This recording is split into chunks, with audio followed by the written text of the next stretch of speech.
It's a beautiful sunny day on the prairies where I live in central Canada. And joining me today is a very special friend that I met through networking. Leesa Ellis is a publisher and a really interesting person that I'm just so honored to be able to bring her on today and interview her. She's coming in from New Zealand. Welcome, Leesa. Thank you. Thank you very much for allowing me to be here. I will just clarify, I'm not a publisher. I'm a book mentor and creator. I help writers to self-publish. Thank you. Thank you. That's, yeah, I need the clarity.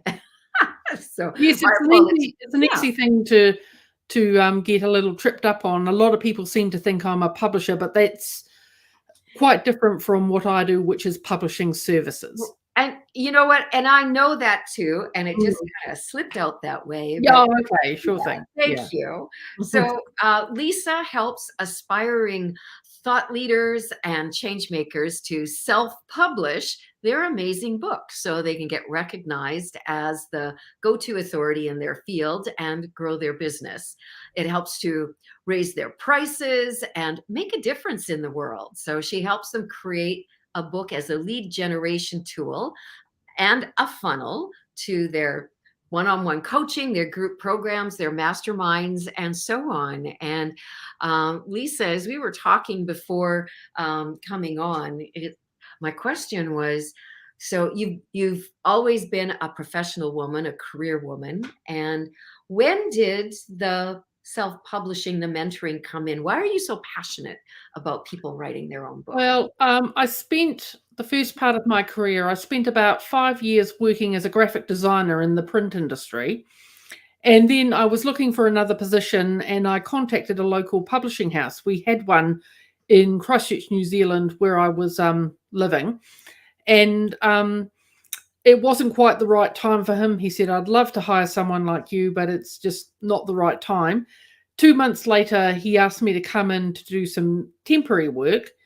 And when I got a taste of book design, which I was eventually elevated to with my skills, that was it. I just knew this is it for me. This is what I want to be doing. I want to be working in publishing. Now, they were a traditional publisher, and you might hear them called these days a trad publisher. They published books as a traditional publishing house, but they also offered self-publishing services. Now, this was a long, long time ago, back in the late 90s, and that was quite unusual at the time. So when people would come to us for family histories, nonfiction, poetry, art books, all types of things, I often say I could reach into my portfolio and pull out almost any type of book you could imagine. There's just been such a wide variety over the years. These days, I focus on transformational nonfiction, books that make a difference that are nonfiction. Okay, so what part of the publishing, where do you find the creativity really comes in for you? Well, my role these days, I have a wonderful team that I work alongside to provide done-for-you services to my clients. For example, book coaching, editing, obviously design and formatting, proofreading. And then where I come in is with the mentoring and the guidance and the advice and the coaching, the hand holding. I hold their hand through every step of the process, answer their questions, give them guidance, keep an oversight on the entire project to make sure everything sticks to deadlines. My passion is guiding my clients and mentoring them. That's where I feel I really make a difference. I just had a client just recently, we published her book. Literally, it launched on Christmas Eve. And she said to me several times, she said, I could not have done this without you. She was so mystified by the publishing process that having a guide was invaluable to her. So that's what I'm really passionate about, is making sure everything happens the way it should on time.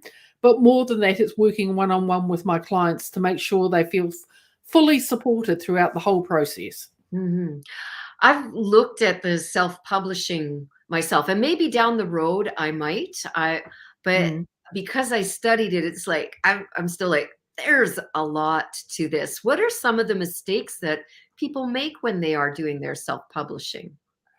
Well, I think if they choose to work with someone like me, they're guided. But if you're working on your own and you're hiring your own um, freelancers to do parts of the process, please, please, please don't be tempted to design the cover yourself or to underspend on a really professional cover design. Your book lives and dies by its cover. I mean, what are people seeing when they look at that thumbnail on Amazon? They're seeing your cover. So it does need to be of a high quality. You're looking at spending at least 350 to 500 US dollars to get a really quality cover design. Well, really, in the scheme of things, that's not a huge investment, is it? Mm. So that's really No, quite no, not for what the book can give you. I mean, like, obviously I belong to a business coaching program, and my business coach and I were talking the other day. She's published books over the years, before we met and so on. And she says that, for the value she gets from having her book on Amazon and it bringing people into her funnel, which is the way I approach a book, is like it's a $20 investment for a potential high ticket client. right. So it's like it's well worth it. Well Well, worth good for you. It's like um, just like the value of whether people do Facebook lives and social media and don't. In the early days of Facebook lives, I did get high ticket clients from it. that. So Yeah. yeah, is it valuable? Are you afraid? Or afraid to put the investment in? Well, the return is well beyond measure, right? And what I say about your return, you obviously your ROI, your return on investment is so important, but nothing will give you longevity of that like a book. The average lifespan of a book is 50 years minimum. That you're getting value from your book for 50 years. Are you going to be in business for the next 50 years? For the rest of your time in business, your book is working for you to bring you new clients. Right. So, what are some of the things that you really like about a book cover and really dislike? Well, with my personal take on it, I always notice the typography. I mean, is it impactful? Does it really catch the eye? Is it a clear font, or is it so highly decorative that it's impossible to read in a small thumbnail? And I always notice the typography. And if there's enough contrast between the elements of the book and the background, if you've got a very busy background and a lot on top of it, it can be very hard to read. And it's got to be about catching the reader's eye within a couple of seconds, because they're scrolling on Amazon. They're not just hovering over your book. You've got to catch them quick. You've got to make a high impact quickly. Right. So what else would you like people to know about the self-publishing industry, and what you do in your field that's different maybe than others? Well, I can say what makes me different is that I provide a very complete service. I mean, there are a lot of absolutely wonderful book designers out there who'll produce an absolutely gorgeous book for you, hand over the print ready files and say, lovely to work with you, goodbye. You're left wondering, help, what do I do next? I provide support with every part of the journey, from book coaching and getting your book written, through to marketing, publicity, and launch. It's like, and everything in between, getting your book produced and getting it out there in the world. That's what makes me quite unique. I've had clients comment on that. What I'd like people to know about self-publishing, it's not just like trad publishing. It's not a silver bullet. It's not a magic bullet. You have to be prepared to put in the effort to get the rewards beyond your investment to get the book professionally produced. Are you willing to market your book after it's launched? Because that is what will make the difference. Getting your book out there and in front of as wide an audience as possible. And you get, in my packages, I provide support with that. But you have to be willing to put in the effort to get the rewards. Mm-hmm. Mhm. So how long is the process, Leesa? With me, it takes roughly 16 weeks. I don't make my clients stick to that time frame. That's how long it normally takes. If it goes over for whatever reason, something comes up, life happens, and they need to pause for a week or two, I don't say 16 weeks is it, but that's normally what it takes, about 4 months. So how long have you been doing your work through online? Were you noticeable or promoting through online before um, isolation situations came up? Yes, yes, yes, yes. I've been active online. Now this is a very long time ago too, but I first started really promoting myself online when Facebook was invented. That's how long ago. It's That's just like, funny. what That's was that, funny hearing you say 2005? that when Yeah, Facebook was invented. That's like, that's what's going to date us, hey? I know, I know. It's just like, but when you think of all those years of experience of that I've picked up and learned even more about self-publishing along the way, I think I can provide value from that. Yeah. So I just want to welcome everyone who's joining us live or on the replay. I'm here today with Leesa Ellis, who's joining us from New Zealand. I love calling New Zealanders Kiwis. I love that word, and I love Kiwi.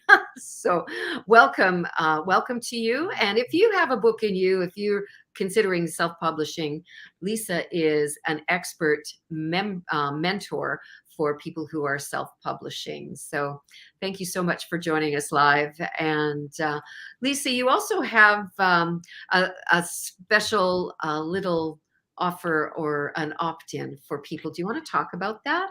Yes, I just wanted to talk a little bit about book marketing because Yeah. that's what makes or breaks your book. So unless you have at least 20,000 social media followers or an email list of at least 30,000 subscribers, a literary agent or a traditional publishing house are probably not going to be terribly interested in you. It's all about the numbers for them. Do you have an existing market that they can sell your book to? So you can begin building such a following by self-publishing books. And to get good results, your book needs to be professional in every way: editing, design, formatting, no grammar errors, no mistakes, all that type of thing. Otherwise, reviewers will point out all its failing online in online reviews. You see them all the time as like, reviews saying, this book, I found 3 typos in the first chapter, something like that. Mm. So you need to have a marketing focus for your book. The process starts even before you've finished writing your book. You need to build marketing into the writing of your book. Excuse me. Mhm. So one thing to bear in mind, a little tip: who are you writing for? Who is your ideal reader? Keep them in mind while you're writing. You're writing for a person. You're not writing, it's just like writing a marketing email. You're writing for a person. You're not writing for a large group. So keep it focused on your ideal reader. What value will they get from your book? How can you give them the most value from your knowledge and your experience as a coach, consultant, or entrepreneur?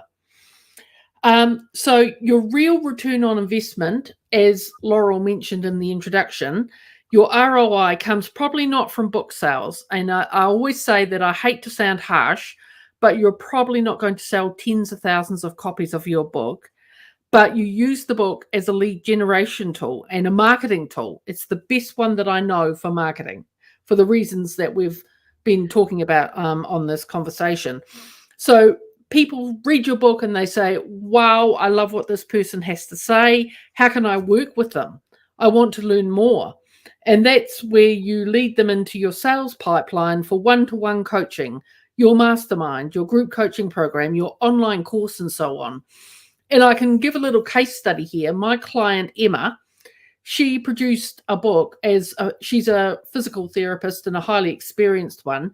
She produced a book specifically on healing tennis elbow, which is her niche. It's her specialty. And anyway, we self-published her book over a few months and we got it launched last April 2021.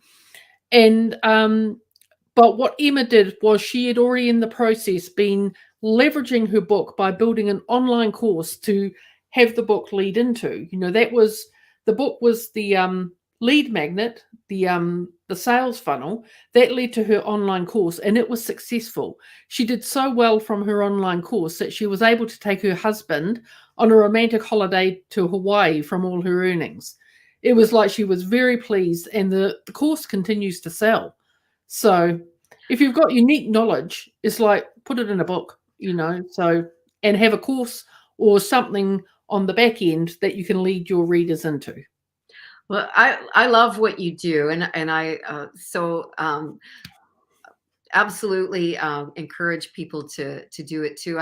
I know people who have self-published their hard copy, and don't have that strategy of using it to sell. Now, probably in these days they have, but I've known people who have garages full of books. Yes, Yes, so sad. It's awful. Yeah.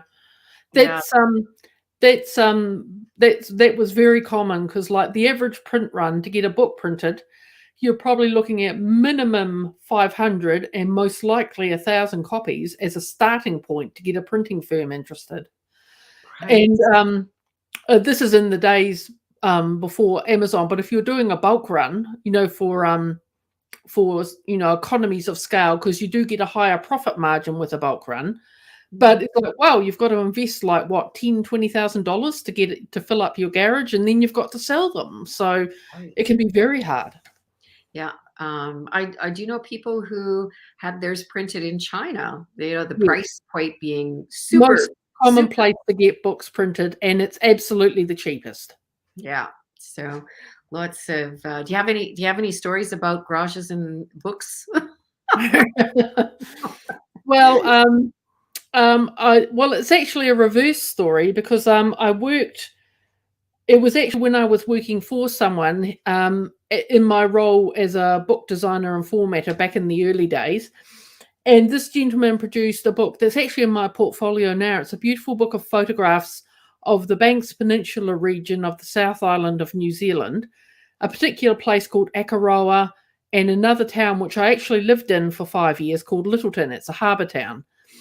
And this book was gorgeous, had beautiful photos, just a photo book, but absolutely lovely photos.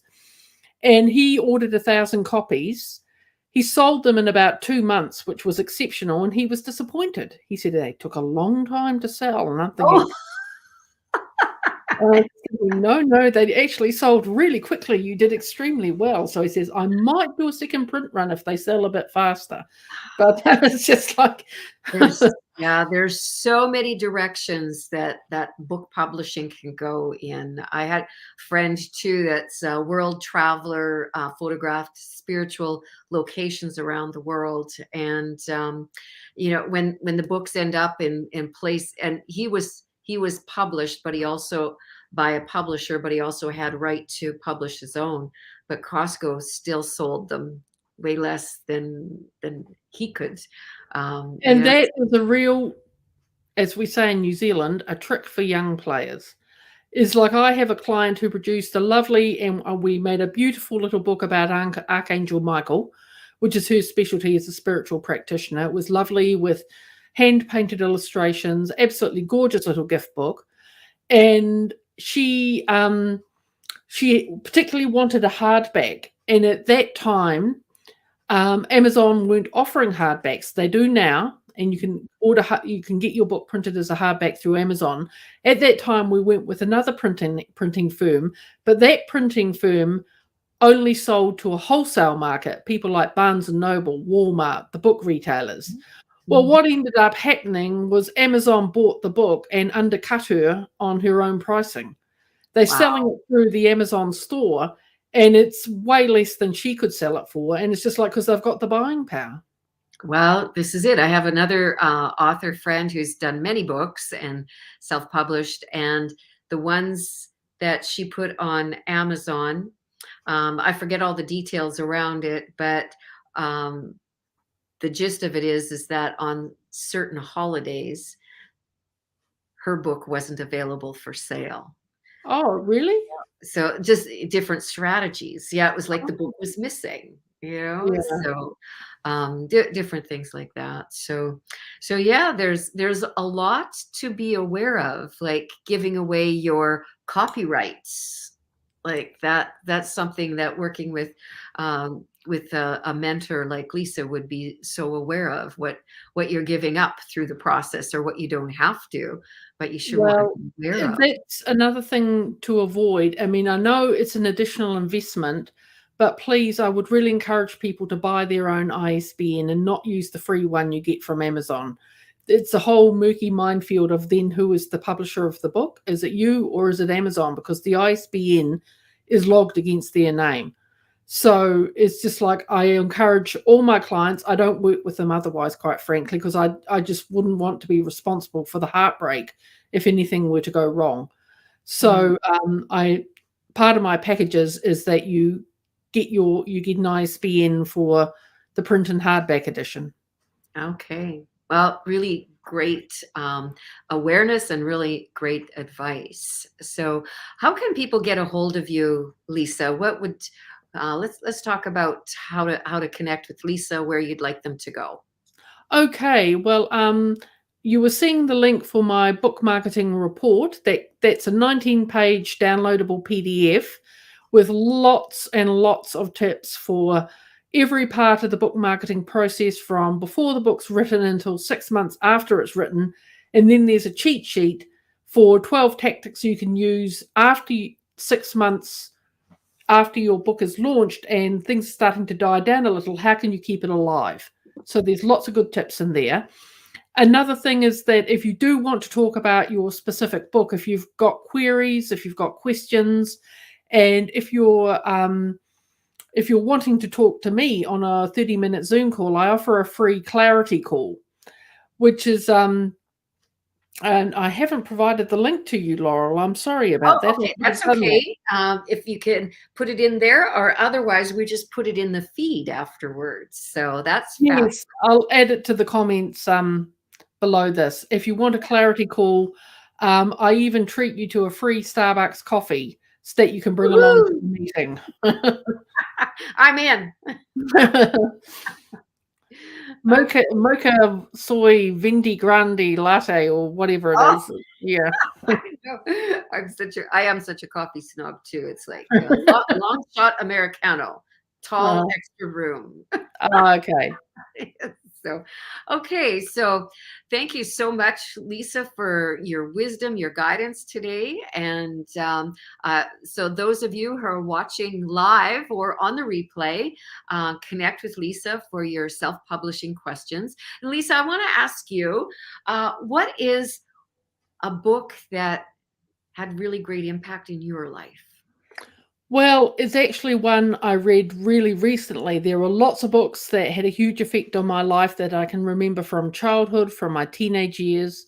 Um, from childhood, there was a wonderful writer called Eleanor Fargion that wrote a book called The Little Book Room, the most delightful, older style, sort of like stories, like fairy stories, that type of thing, but not fairy stories, like folk stories, that type of thing. Mhm. In my teenage years, it was Ursula K. Le Guin and the Earthsea series. I loved the Earthsea series. I wanted to go to Roke and become a wizard.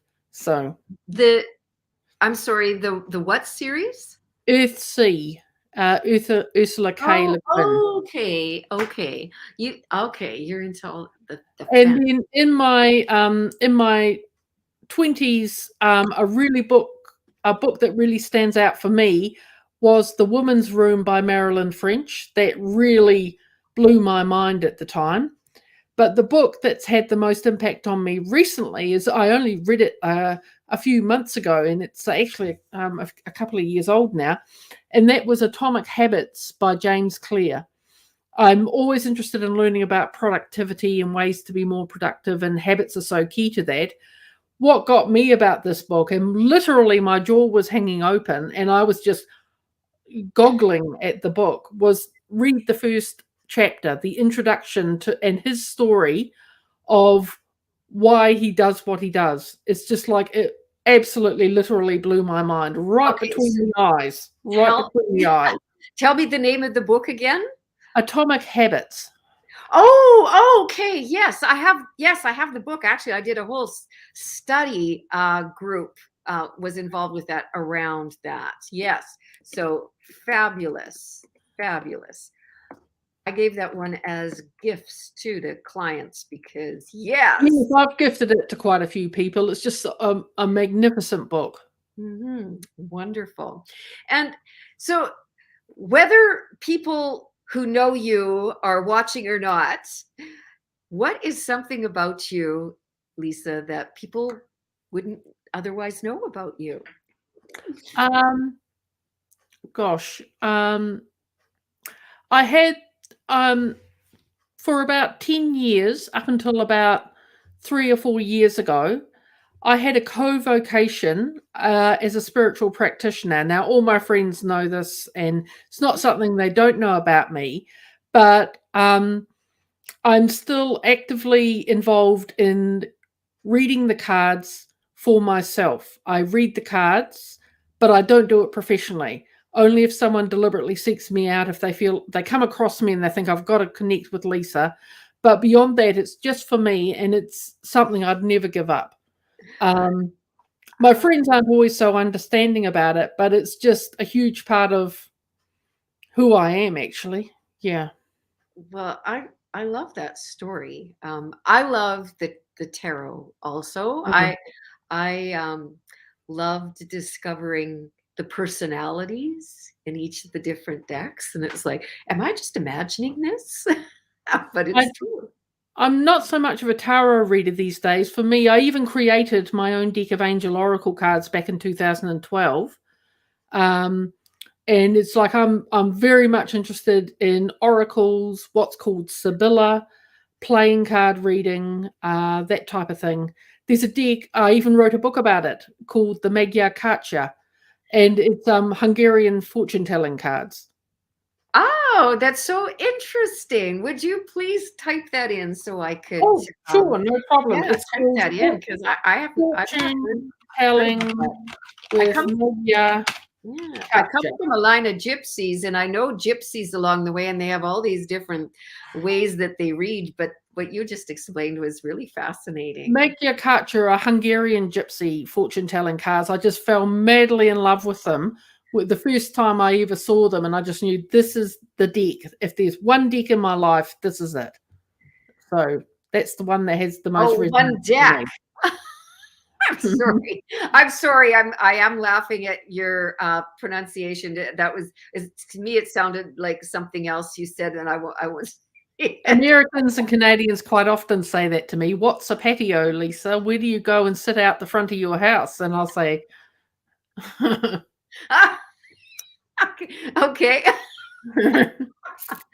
Oh, that's fabulous. So I have posted that in there, and that'll show up in the comments. So, Leesa, thank you so much. thank you. Was there anything else you'd like to say in closing? Um, I encourage everyone to follow your dream. If you want to become an author, it's not a stuffy, closed elite circle anymore. The self publishing revolution was literally a revolution. Write your book and get it out there. I love that. Exactly. Exactly. Well, thank you so much for sharing your wisdom today and your insights. It was invaluable to myself and for those who are watching. So you have yourself an amazing day. And Thank for you. those, you're welcome. For those who are watching, do reach out to Leesa. She's easily available, and hop on that discovery call with her. She'll give you uh, at no charge her valuable time and discuss your questions and a free Starbucks. So so do that. And so um be out there searching for that solution. Get yourself a coach. And that's probably one of the most valuable things I did in my business to take me to the next level. So if Hmm. you're looking to publish your book, self-publish, still get yourself a mentor, a guide. Look up Leesa. Okay. Have an amazing rest of your day. Thank you.